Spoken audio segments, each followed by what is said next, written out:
Nggak kedengaran suara Ibu.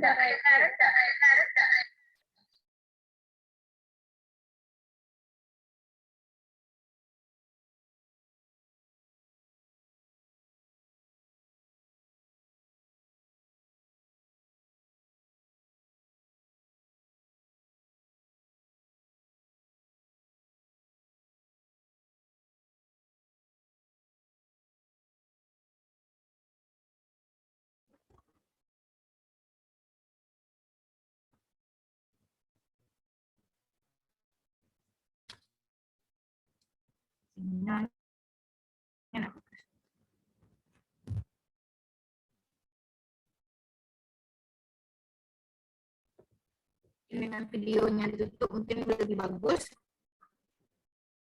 Itu memberikan gambaran mengenai penelitian yang dilakukan, memuat variabel-variabel dan hubungan antar variabel terkait, dan untuk penelitian kualitatif itu mengikuti kaidah penelitian kualitatif. Juga memuat informasi lain yang relevan. Nah, ini tergantung template-nya nanti, panjangnya berapa, menggunakan hurufnya ukuran berapa, itu tergantung aturan dari jurnal masing-masing. Nah, untuk penulis dan identitas, nama penulis ditulis di bawah judul tanpa gelar. Jadi sepanjang apapun gelar kita tidak ada dituliskan dalam suatu jurnal. Ya. Penulis dapat individu atau tim, dan semua dapat dicantumkan. Jadi kalau 7 orang penulisnya boleh dicantumkan ke 7-nya, tidak ada larangan. Instansi dan alamat penulis itu adalah instansi asal penulis, alamat dan instansi, alamat instansinya. Kemudian ada alamat email penulis. Nah, contohnya seperti ini. Nah, jadi misalnya penulisnya 3, berarti dituliskan instansinya apa, berarti dari Universitas Islam Negeri Imam Bonjol Padang. Kemudian karena nomor 1, nomor 2 sama, cukup ditulis 1 kali saja. Kemudian yang ketiganya berbeda, instansinya baru ditulis Balai Diklat Agama Padang. Nah, kemudian dituliskan email korespondensi autornya. Nah, jadi dituliskan email siapa yang dari 3 orang ini, nanti cukup dituliskan 1 saja korespondensi autornya. Nah, jadi misalnya di sini penulis pertamanya saya, dan email korespondensinya juga adalah saya, di sini emailnya saya. Jadi kalau untuk syarat GB itu Bapak Ibu, tulisan itu kita harus penulis pertama, dan kita juga adalah penulis korespondensi. Jadi kalau tidak kita penulis korespondensi itu tidak bisa menjadi syarat khusus untuk naik pangkat, baik itu direktur kepala ataupun TGB. Jadi usahakan kalau ibu bapak penulis pertama, terus ibu bapak lah yang nanti yang melakukan korespondensi dengan di OJS jurnalnya. Jangan disuruh-suruh orang lain gitu ya. Mungkin kayaknya teknis, tapi itu sangat menentukan. Jadi tidak bisa akan jadi syarat khusus kalau tidak kita yang berkorespondensi langsung dengan pihak jurnal. Nah, karena ada juga yang dosen ini tidak mau ribet dengan email-email atau dengan OJS jurnal disuruh orang lain, nah itu tidak akan dinilai nantinya. Dinilai itu sedikit ya, dan tidak bisa menjadi syarat khusus. Karena bukti-bukti kita korespondensi dengan pihak jurnal itu diminta dilampirkan screenshot-nya nanti. Nah, itu ribetnya nanti. Jadi harus kita dokumentasikan semuanya. Dan abstrak berbahasa Indonesia ditulis menggunakan ini tergantung jurnalnya, TNR 11, jarak antar pada satu spasi, abstrak berisi 100 sampai 250 kata, memuat 1 paragraf saja, jadi abstrak itu cukup 1 paragraf, memuat tujuan, metode, hasil penelitian, simpulan, novelty, dan kontribusi riset. Nah, kalau jurnalnya dalam bahasa Indonesia, itu biasanya diminta 2 versi, ini jurnal nasional, bahasa Indonesia dan bahasa Inggrisnya. Tapi kalau jurnalnya internasional cukup bahasa Inggris saja. Nah, misalnya contohnya ini abstrak. Nah, cukup 1 paragraf saja, 100 sampai 200 kata, dan kata kuncinya 3 sampai 4, 2 sampai 4. Nah, di sini ada 3 kata kuncinya. Nah, kata kunci itu kata atau frase yang penting, spesifik atau representatif bagi artikel. eksplisit ada dalam judul atau implisit di dalam pembahasan. Jadi pada umumnya yang menjadi variabel penelitian kita itu menjadi kata kunci. Mengacu kepada glosarium atau thesaurus yang relevan dapat digunakan untuk filling dan searching dalam pengelompokan. Jadi kalau kita ingin cari jurnal yang relevan, penelitian yang relevan, cukup di searching keywordnya saja, kata kuncinya saja. Nah, akan bermunculan artikel-artikel yang terkait dengan kata kunci yang kita cari. Jadi jangan judulnya sepanjang-panjang itu yang Bapak Ibu ketik, jangan gitu. Kata kuncinya saja yang dicari di Google atau di Google Scholar atau di mesin-mesin pencari lain yang bisa untuk mencari artikel-artikel. Nah, di bagian introduction itu berisi latar belakang, rasional atau urgensi penelitian, menggambarkan urgensi sebagai dasar pentingnya penelitian yang dilakukan, ada fokus permasalahan, kemudian berisi analisis kesenjangan, mengacu pada artikel jurnal nasional maupun internasional bereputasi yang relevan. Kemudian berisi wawasan atau rencana pembacaan masalah, berisi tujuan penelitian, dan rangkuman kajian teoritik, yang berisi harapan akan hasil penelitian.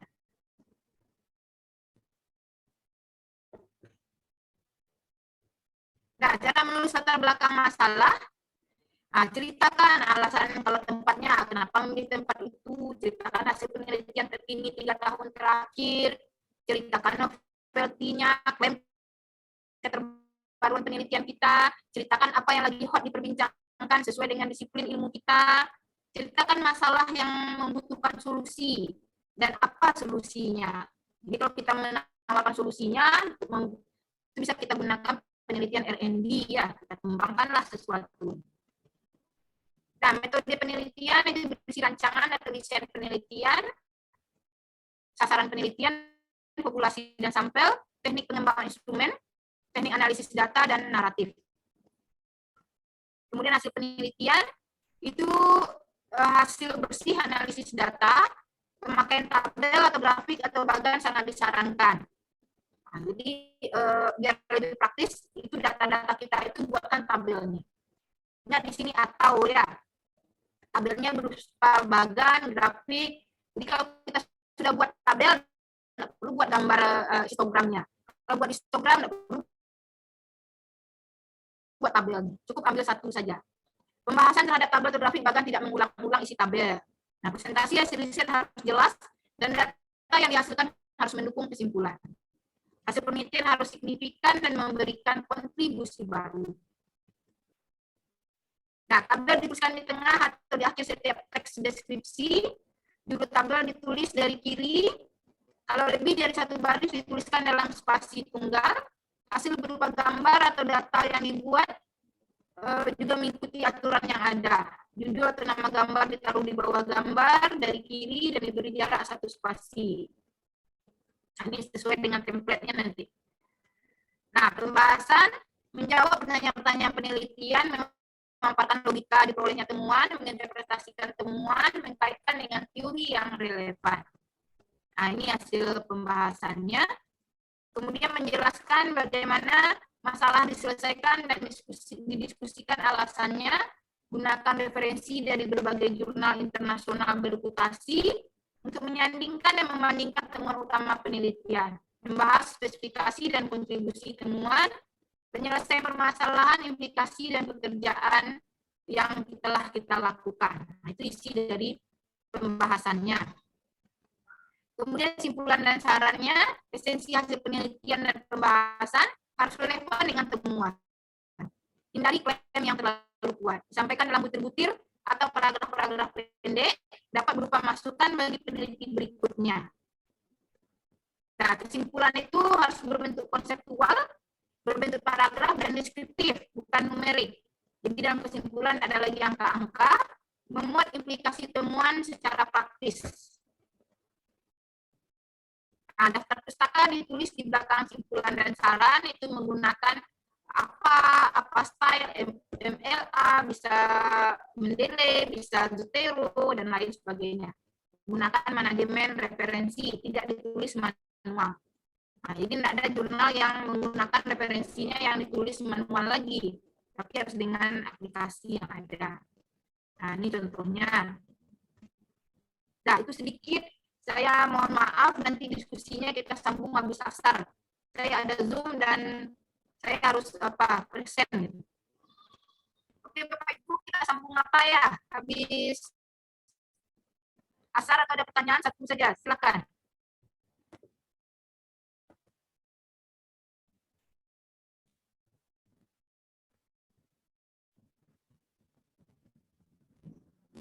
Saya itu Bapak ya. Insya Allah Jadi, bisa Bu Nana. Mungkin ini pertemuan kita terakhir ya. Ya. Ibu juga mohon maaf tidak bisa bergabung juga karena beliau ya waktunya selisih 6 jam dan beliau sedang ada berkegiatan. Sekarang kalau yang jam 8 tadi di sana jam 2 malam. Ini bedanya 6 jam. Kalau sekarang jam 2, berarti di sana jam 3, berarti di sana jam berapa itu? Bedanya 6 jam lebih lambat dia. Jadi kita 8 malam kayaknya. Jam 8 pagi. jadi Baru pagi kayaknya. silakan Bapak Ibu input di Google Classroom kita masing-masing sesuai menu yang ada. Nah, kalau boleh ujiannya tidak pakai tanda tangan langsung, tidak ke kampus, boleh di-share di Classroom saja, tidak perlu hardnya. Tapi kalau harus diantar ke kampus, kata panitia ujian, harus ada bukti tanda tangan Ibu Bapak, berarti Ibu Bapak harus ke kampus. Nah, saya persedia saja. Karena nanti ada panitia ujiannya yang akan memberikan ada pengawasnya atau bagaimana. Ya, oke Bapak Ibu, kita lanjut. Nah, habis asar atau kita cukupkan? Udah cukupkan aja, Bu. Cukupkan aja lah, Bu. Kirim ke grup, Bu, yang tadi, Bu. Nanti saya kirim. Oke Bapak Ibu, saya mohon maaf sekali saya sudah ditunggu di Zoom yang lain. Terima kasih dan saya mohon maaf apabila banyak kekurangan. Dan grup kita tetap kita boleh kalau tetap diaktifkan, kita boleh diskusi di grup atau Bapak Ibu japri kalau ada permasalahan itu boleh. Ya, sekali lagi saya mohon maaf dan terima kasih. Kita tutup kuliah ini membaca Alhamdulillahirabbil alamin. Wabillahi taufiq wal hidayah. Assalamualaikum warahmatullahi wabarakatuh. Buka lah udah. Waalaikumsalam warahmatullahi wabarakatuh. Terima kasih Bu Nana. Selanjutnya ya Bapak Ibu ya, tapi nanti kelasnya di Foto udah. sorean nanti. Nah, sekarang saya sudah Screenshot. Nah, oke, Bapak Ibu ya, saya tutup ya.